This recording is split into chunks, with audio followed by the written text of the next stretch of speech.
因為最近有個15規劃嘅會議，咁你覺得香港嘅經濟或者整體上有啲咩嘅配合國家嘅政策咧？住宅嘅租務市場啦，人才公寓嘅市場啦，學生宿舍呢個市場啦。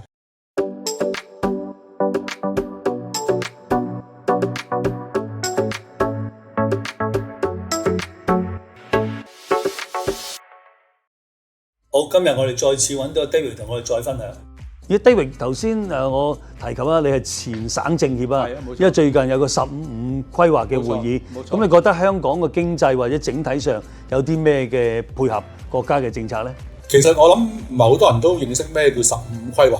中央政府咧其實每5年有一個整體嘅規劃。咁呢第15個5年規劃咧就涵蓋咗2026年到2030年咧，未來呢5年咧，中國嗰個經濟點樣走法。咁其實今次咧對於中央政府嚟講咧係一份好重要嘅5年規劃。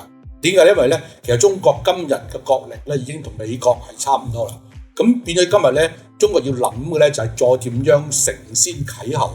咁所以今次咧佢好着重咧就係鞏固而家香港嘅優勢啦，然後再創一啲經濟上嘅新領域啦，保持香港嘅金融啊、航運啊、旅遊啊、專業服務啊呢啲咁嘅中心地位啦。去年嚟講咧，香港嘅 IPO 咧就排翻上全世界第一啦。咁呢個就唔係偶然嘅事，咁係中國政府將好多嗰啲創新啊、創科嘅企業咧成熟咗嘅帶嚟香港上市。咁而佢每一隻咧所攞到嗰個市盈率都非常之高，嗰時令到個集資額係好大咯。好多時候都係呢班上市公司嘅老闆佢新上市之後香港上市啦，咁一定喺香港咧留翻一嚿錢啦。咁呢嚿錢就自然喺香港做少少投資啦。咁呢個變咗個豪宅暢旺咧，程度上無論租無論買賣咧，都係來自呢一班新貴啦。咁除咗鞏固現有優勢之後咧，其實中央政府就好着力咧香港去未來呢5年嘅一個新嘅發展。呢5年嘅新嘅發展都不離創科啊、創新啊呢兩條路線行啦，將好多中國最頂尖嘅創新創科企業拱嚟香港設廠搞辦事處。因為香港嘅好處咧，除咗係背向祖國之外，面向世界。咁呢個咧就係香港未來呢幾年嘅優勢咯。去翻呢個物業嘅層面去睇咧，就係話咧佢會吸引咗好多人才啊，擺喺香港，會有大量嘅中外學生湧嚟香港，去攞呢個咁嘅先機揾工做嘢。除英國之外咧，香港成為第2個最首選留學嘅地方咯。咁呢樣嘢都解釋咗咧，香港有啲市場點解咁興旺咧？例如住宅嘅租務市場啦，人才公寓嘅市場啦，學生宿舍呢個市場啦。咁而呢班咁嘅人才嚟咗香港幾年之後咧，佢開始喺香港賣樓啦。咁呢啲都係對於未來呢幾年啊，香港個住宅樓市一個比較大嘅推動力咯。頭先 David 都講啱咗啦。咁因為亦都我哋公司集團啊創辦人啊史永清先生，最近啲傳媒都報道得好多，佢又買咗東方富豪酒店嘅。我聽到好似15.18億嘅，咁啊大概 AV 6006蚊尺度。好多時我聽到最近呢幾年咧，都好多嘅唔同嘅客戶、唔同層面嘅，尤其國內嘅資金、海外資金咧，個個都紛紛咧就將啲物業咧就改做學生宿舍，即係創辦人已經第3支啦，已經。冇錯係。咁佢決定得好快嘅，咁嗰個決定性、嗰個時機係都好重要嘅，因為等於我哋過億元成家，我聽好多客講，喂，我唔想做第一個喎，睇定啲我先啦。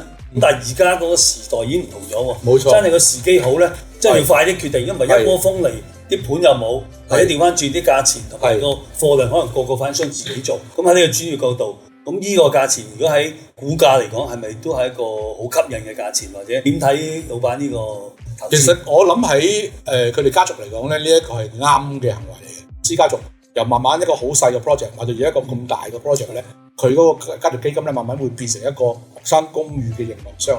佢由個物業買咗落嚟之後，點樣改裝、入職，然後營運。即係包括咗同呢個政府打交道啦，啲政策改變啦，而家揾啲客翻嚟啦，揾啲學生翻嚟啦，同埋嗰個形象公關啦，跟住個運作啦，可以講個物業管理嘅運作咧，一系列都係一個好專業性嘅嘢。香港可能係一個新事物，但係如果去到英國啊、美國啊，甚至日本呢啲地方咧，其實呢個市場已經好耐㗎。縱然嗰個投資期長，但係個回報唔低。咁同埋呢啲物業咧，通常咧啲營運商咧持有之後咧，佢有幾個方法去做融資嘅。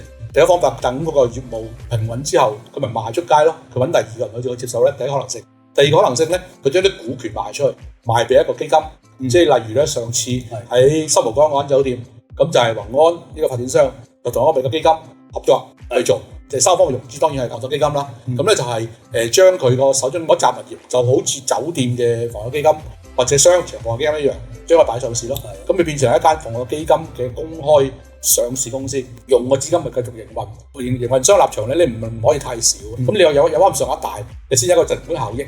咁同埋你買呢1400個床位嘅酒店，都唔係話你想買到，可遇而不可求。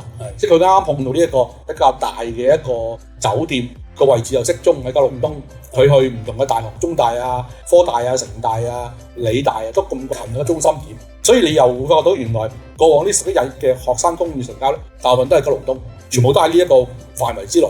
佢咁快落手買呢個物業咧，係當然佢睇得好準啦，即係話啱喎。間酒店本身又比較耐冇維修咯，其實咧無論法規上、間隔上、立面設計上咧，酒店係最容易變成一個學生公寓，係容易過寫字樓好多嘅。冇錯。咁呢個係包括個成本上啦，會係平啲啦，時間上會快啲啦，設計上嗰個難度會少啲啦。咁所以點解啲人係一窩蜂大型嘅項目一定係買酒店？好，今日我哋傾咁多，下集再見。好。